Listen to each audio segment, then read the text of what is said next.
All right, so my buddy Jason and I were flying our Phantoms last week, having a good time doing that, and he mentioned this guy, the Syma X5C Explorer, something he had seen online, cheap, it's 50, 60 bucks, and fairly good size, and kind of a good trainer, um, and I was intrigued, did a little looking around. Looks like it's fairly new. I understand there's an X5C-1 now that has newer firmware, so I guess this is the old one with the old firmware. But for that matter, maybe it can be updated.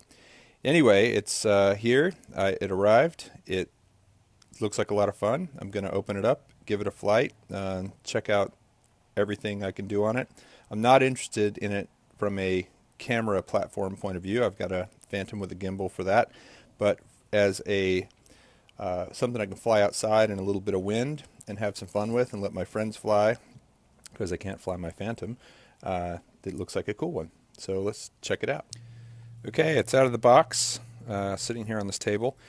And this is what all it comes with. It comes with 4 spare props, which by the way are taped to the bottom of the plastic that it's in. So be sure to flip it over and pull those out.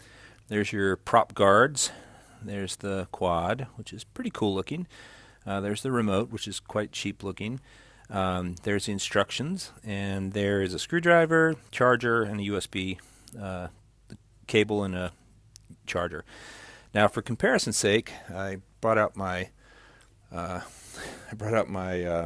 Phantom 2, and it's quite a bit smaller and a lot less tall than the Phantom 2. It's pretty close to the ground, even with the landing skids on. My intention, again, is to probably take the landing skids off as well as leave the prop guards off and maybe take the camera off if I can, because I've heard it's not that great. I might try it and see how it does, but just fly it for fun. But there's what was in the box. I'm going to charge up the batteries and see how it does. Okay, the battery's on the charger, and while that's going on, I thought I would give you some idea of what this thing looks like all around. It's got white graphics, looks a lot like the Phantom, quite honestly, and it has an on-off switch, which actually I really like. The Phantom 2 does have a battery on-off. Phantom 1 did not. You just plugged in the battery and of course it was ready to go. But if you flip it over, you can see it has the red and green lights similar to the Phantom, which I'm assuming red is front and green is back. And then I've got the battery door open right there. It takes a pretty small battery, and the camera, it looks like there's some screws in there where I could unscrew the camera and fly without it. It's also very, very light. I'm really surprised how light this thing is. There must be a lot of open space inside of this chassis, which concerns me a little bit about how well it's going to do in the wind. But again, we'll give it a shot. For 50 bucks, I have relatively low expectations, but look forward to trying it out. It's pretty calm today, but we'll try it in the calm and try it again in the wind. And if the quad feels cheap and lightweight, boy, the remote really does. It is very lightweight, feels pretty cheap. I've been told that this antenna on top is actually fake. It's not even a real antenna, and so therefore the range on this thing is not that great. However, a friend of mine told me that you can open this thing up and add a real antenna using an antenna from a wireless router that will actually extend your range pretty considerably. So I might give that a try. It takes 4 AA batteries that do not come with it, and the battery door has a screw in it plus a little latch.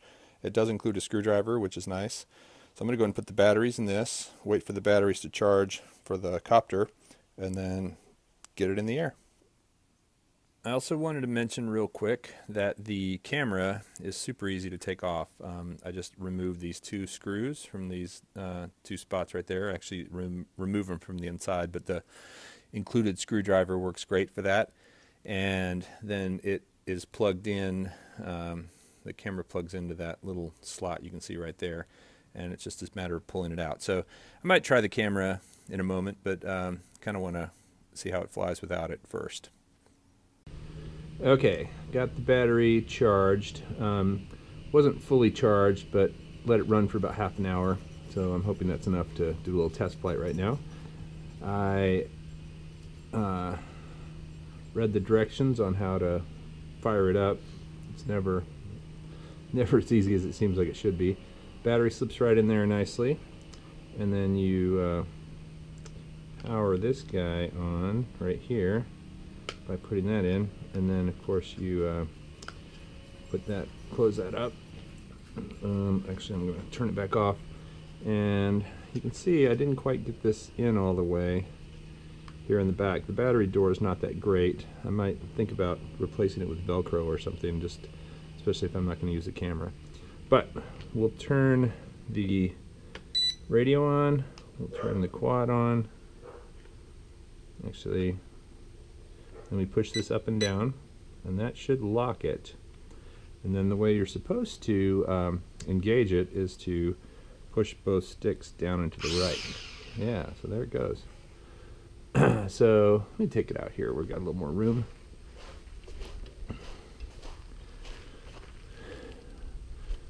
Push both sticks down into the right. Take it off. All right. Let me adjust my camera. So, first of all, it is pretty stable. It's drifting right just a little bit, or left just a little bit. I don't know if that's wind or if that is trim, but I'm going to trim it right a little bit. Hopefully it'll help avoid it. And one more time. And bring it back in a little bit. Still drifting that way. Let me flip it around and see if maybe that is wind. Yeah, that must be wind that's doing that, because it's still wanting to go left a little bit when I let go of the stick. So we'll spin it around. So a couple of cool things about this quad. Number one, it's got a high and a low range. I think I'm in low range right now. So you can see it's not going to tip very far. It stays fairly stable. Now when you flip it over, so I'm going to do a pass in low range and show you what I mean. So that's kind of as fast as it'll go. Now I'm going to go back in low range. I'm going to push the upper left button on the control, switch it to high range, and you can see a lot more aggressive flight. Still won't tip over, but it certainly is a lot more fun to fly and can do a lot more with it. Bring it back over here. So, you know, kind of play with the low and high range. If you're teaching somebody, you can start out in the low range and give them some idea of what the stick feels like, and then switch it over. Another cool thing that I've found out is you can flip it. So you push the upper right button, the opposite from the one that switches from low to high, and then you push forward and it flips. Or you push it and you pull back and it flips. Hold on, let me try again. There we go. Now it does lose some altitude when it flips, so you want to be up a little ways, or at least over something soft when you do it. You know, but that's pretty cool.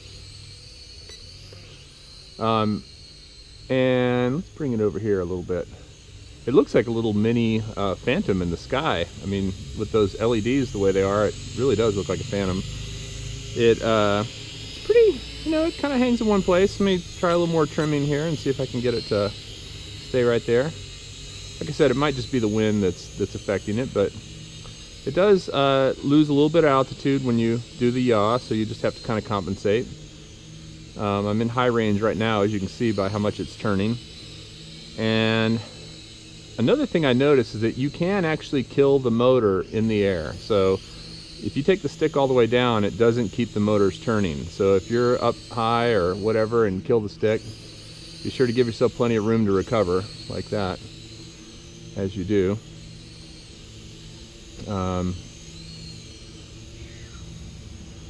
Just really a fun little quad to fly. It's not very windy today, as you can see. There must be a slight breeze pushing it over to my left, but that flip is pretty cool. I really didn't think I'd like that feature. And you can flip all four directions. There's right, there's left, there's front, and there is back. don't know if you can flip diagonally. Let me see. No, won't flip diagonally. Seems to just go to whichever closest way you pushed it.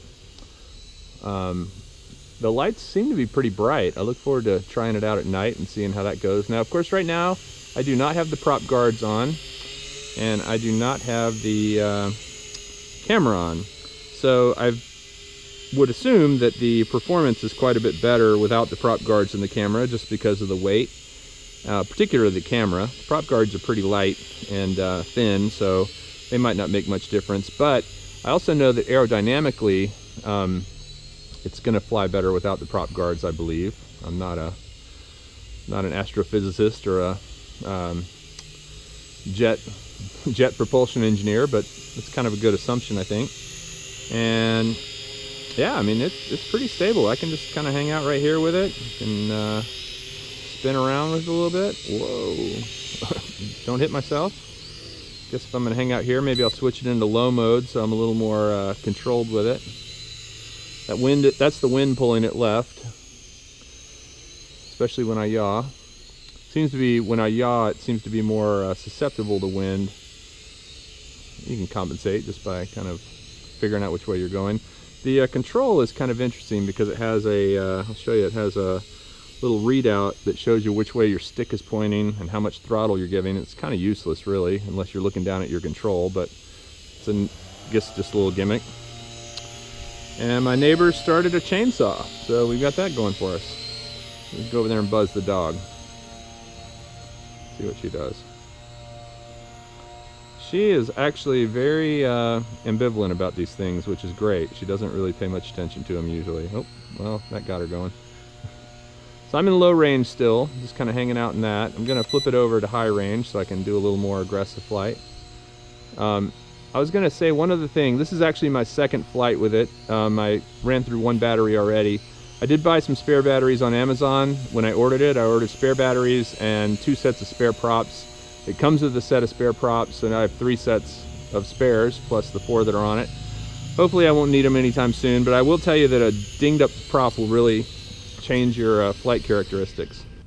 So to wrap this up, the Syma X5C is a great little quad. I really like it. I like the simplicity of the high and low range. I like the ability to do flips with it. It definitely in high ranges or high mode is very fun to play with and very responsive. It is really lightweight, kind of small, like I said, compared to the Phantom. It's quite a bit smaller and lighter. Gonna try it in some wind later and see how that goes. I would imagine in high rate it's got enough power that it would hold okay in a light wind.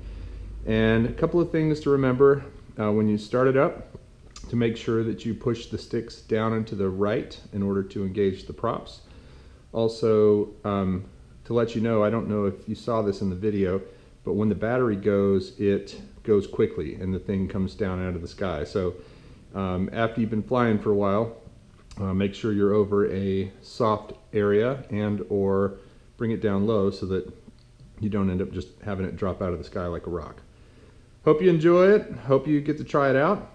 I did not ever try it with the camera or the prop guards, and I really have no intention to.